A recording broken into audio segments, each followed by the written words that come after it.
Alors, bonjour à tous. Ici Aurobindo. Je suis avec Tomario. Bonjour Tomario. Bonjour. Avec Dr D. Bonjour Dr D. Kikou. Avec toi. Berrios. Bonjour Berrios. Merci. Et je suis avec... Tu peux dire ton nom s'il te plaît? Eolia. Eolia. Et moi, je suis Aurobindo. Je serai votre accompagnateur. On vient de perdre tout notre public, c'est bon. Je suis mal à l'aise. Je suis très mal à l'aise. Le thème d'aujourd'hui sera... Bordel de merde, tu joues vraiment un perso cheaté? Bien. Nous allons commencer avec Dr D. Dr D, as-tu une expérience à nous faire partager? Ah bah le perso cheaté le plus ancien qui m'est venu à l'esprit, c'est la princesse dans Mario 2, quoi. C'est le perso que tu prends parce que tu voles, parce que... Est-ce qu'on va être 2 secondes sérieux pendant cette journée ou bien? On est tout à fait, c'est clair. Déjà. On est pour le petit peuple. Non, mais clairement, Luigi était bien meilleur que Toadstool, hein, faut pas déconner. Mais effectivement, des persos cheatés, on en trouve dans vraiment une flopée de jeux. C'est juste ces persos qu'on peut absolument pas envisager de battre dans les persos pour les jeux de combat, par exemple. Moi, je pensais à, par exemple, Ganondorf dans Hyrule Warriors, pour avoir quelque chose d'un peu récent sur 3DS ou sur Wii U. Voilà. Dès que vous le débloquez, à partir de là, vous êtes juste tellement brutal son dernier coup. Il se transforme en bête, il a son bras qui fait genre 40 mètres de long et il balaye tout le monde.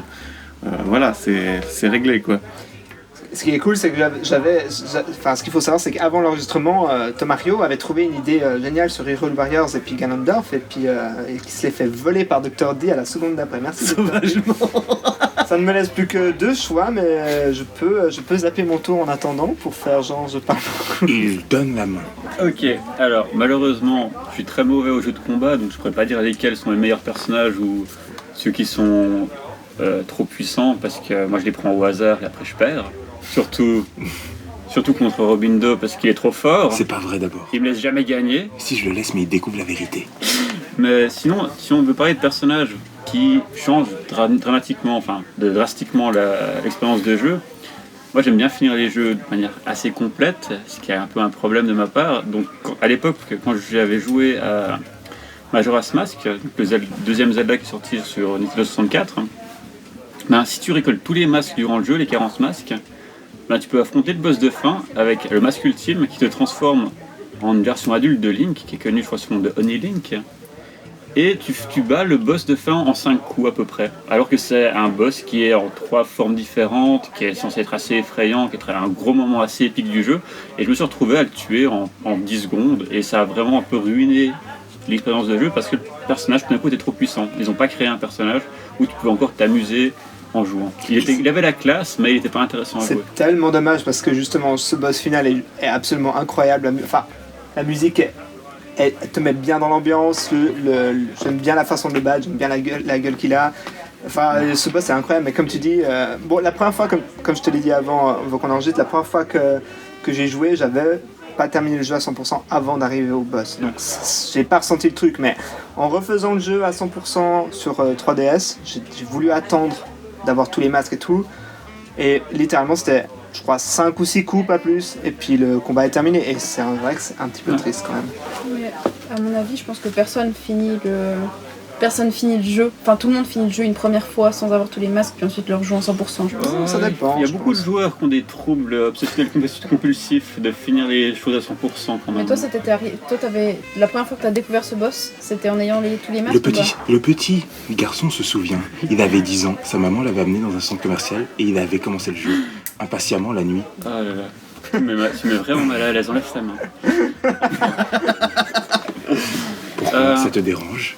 Alors, la première fois que je l'ai fini, peut-être que j'avais pas encore tous les masques, mais du coup l'expérience est plus intéressante si tu le fais sans.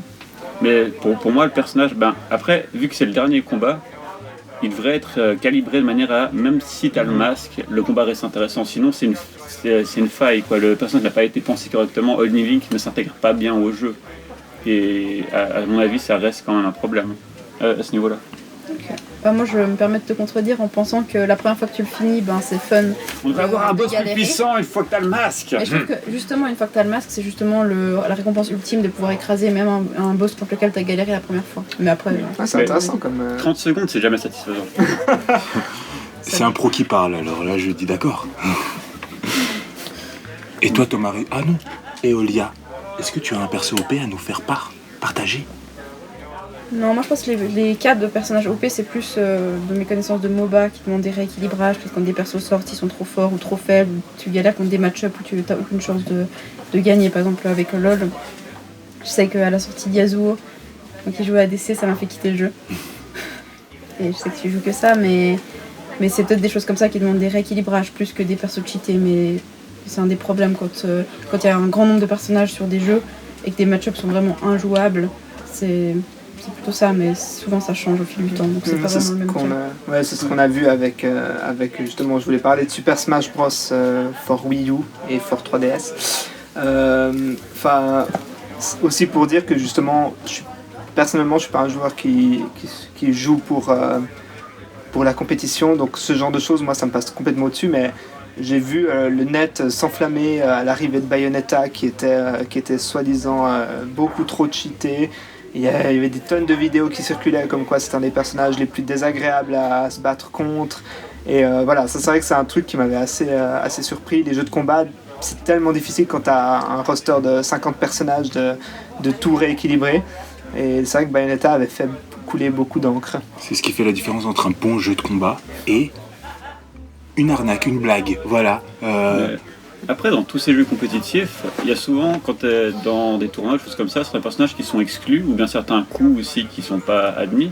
Et pour moi, le fait d'avoir des personnages qui sont plus accessibles, peut-être un peu trop puissants, ben c'est intéressant si tu veux jouer de manière locale avec des amis, pour qu'ils puissent commencer à jouer, où c'est plus plaisant pour eux, ils n'ont pas l'impression d'être complètement à la ramasse. Peut-être avoir des personnages qui sont un peu plus puissants, plus accessibles pour des personnes qui découvrent le jeu, c'est aussi intéressant. Et Ah, je suis après, d'accord. quand on met des règles de tournoi, on peut les exclure. Donc à ce niveau-là, moi je pense que ça peut avoir un sens dans l'équilibrage du jeu, d'avoir des déséquilibres en fait, pour justement être plus accueillant, puis après en tournoi avoir des règles différentes peut-être. Ouais, je suis bien d'accord. Parce que on parle, là tu parlais de Super Smash Bros. Totalement d'accord. Tous les personnages sont connus selon les trois niveaux Ah, auxquels ils se situent, lesquels sont les plus forts et lesquels sont moins forts, puis on verra toujours les plus forts au tournoi. En principe, à part des anomalies. Pour ma part, le perso OP par excellence nous ramène il y a bien longtemps, en 2004-2005. À cette époque, était sorti le meilleur jeu de tous les temps, UEFA Champions League 2004-2005 sur PS2. Et dans ce jeu, il y avait la plus grande équipe, Arsenal. Et dans Arsenal, il y avait le seul joueur qu'il était impossible de vaincre, Thierry Henry. Ma stratégie à l'époque était très simple, faire la passe à Thierry Henry, dribbler toute l'équipe et marquer un but. Et ensuite j'attendais, pendant 25 minutes, que mon pote rage. C'était le perso le plus OP. Et la seule manière que tu avais de gagner contre Thierry Henry, c'était de le blesser mortellement. Quitte à se prendre un carton rouge, il fallait que Thierry Henry quitte le stade. Donc je me souviendrai toujours de mon pote qui, dès le début, commençait, me faisait un tacle par derrière, blessait Thierry Henry, perdait un joueur et se disait « bah attends, j'ai eu de chance de gagner ». Car oui, vive Thierry Henry, le plus grand joueur de UEFA 2004-2005. C'est une magnifique histoire. Ah, je sais, elle nous ramène il y a bien longtemps. J'ai presque envie de jouer à l'UEFA maintenant. Écoute, j'ai le jeu, quand tu veux. On se fera. On se Par fera contre, ça. Mais tu me laisses gagner. Hein. Tu peux prendre Arsenal si tu veux.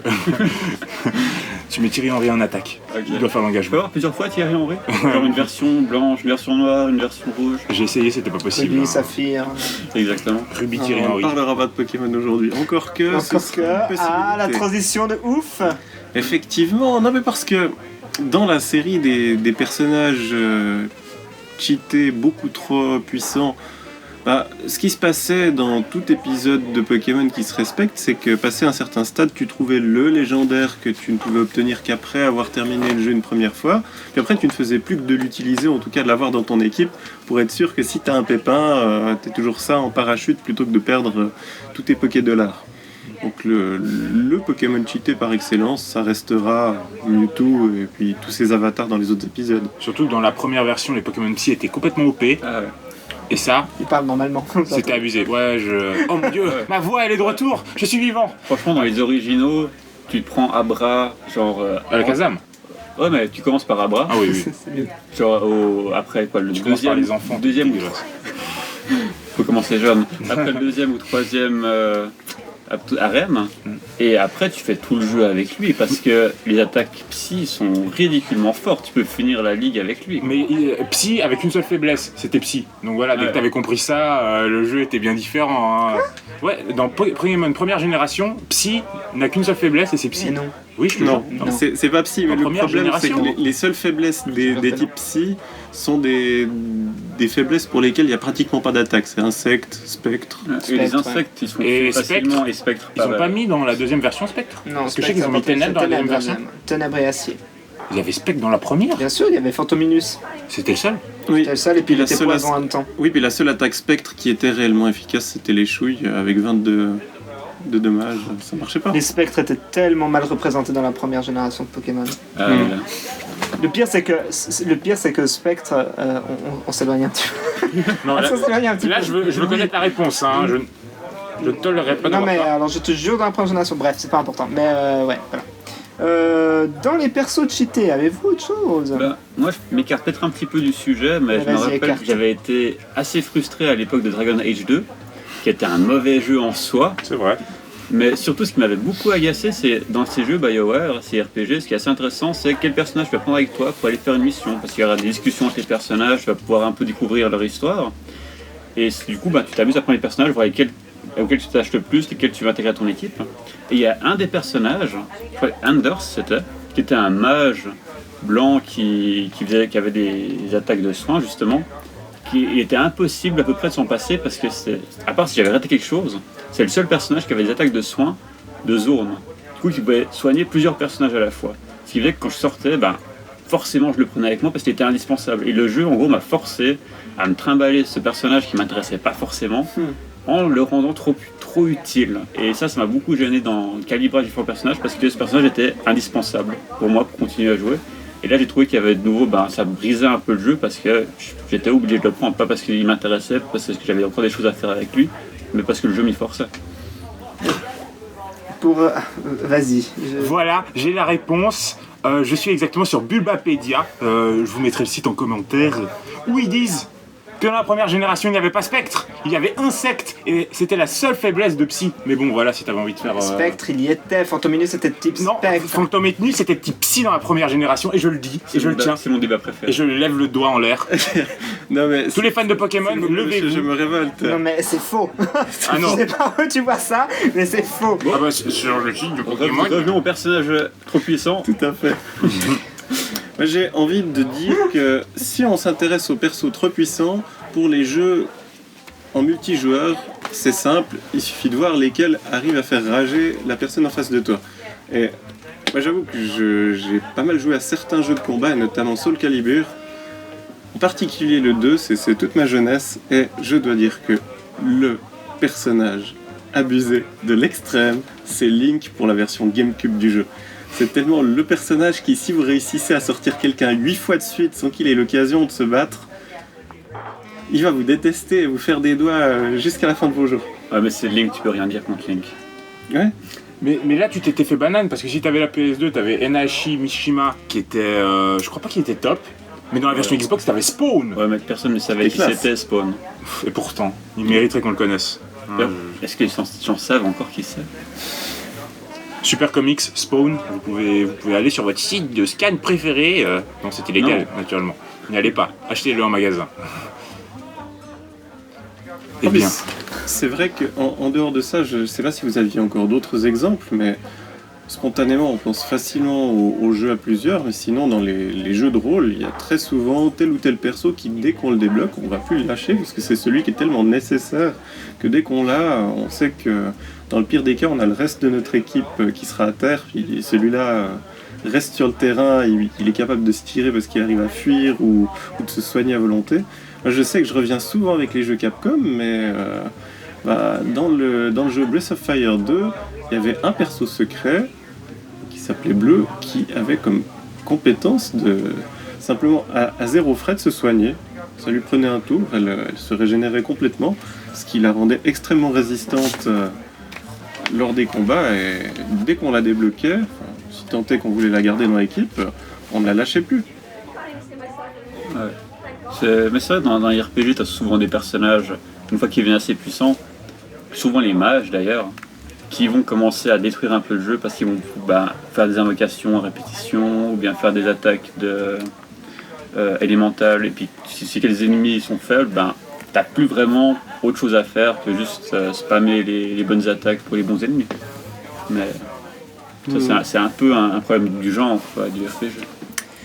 Moi je voulais revenir par rapport à ce que disait Eolia sur les personnages qui peuvent être overcheatés mais que du coup ça peut procurer du plaisir. Et puis c'est vrai que moi j'avais en tête l'un de mes jeux préférés, Resident Evil 4, qu'on pouvait refaire avec un New Game Plus, avec du coup tout son arsenal d'avant, à peu près tout ce qu'on avait avant, et on pouvait même gagner des armes supplémentaires, genre des armes qui avaient munitions limitées.